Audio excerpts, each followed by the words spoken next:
ফারিয়ার ভিডিও করার জন্য ফারিয়ার অবস্থায় সেরকম।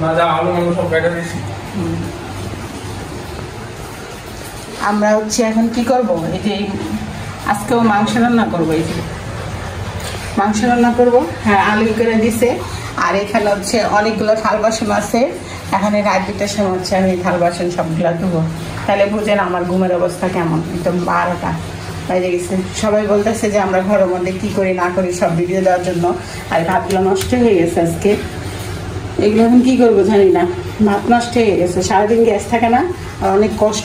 এই রাতের বেলা যদি 2টার সময় রান্না করি তাহলে আর কিভাবে আমরা এইগুলা খাইতে পারি? যে সবগুলো নষ্ট হয়ে গেছে। ভাত রাত 2টার সময় রান্না করে সারাদিন ভাত খাও, এই অবস্থা। আজকে আবার রাতে বেলা আমরা কিনে এনে গেছি না আরিয়ান, কিনে এনে গেছি। এই যে এখন পানি হয়ে গেছে, আর রান্না বসাই দেবো।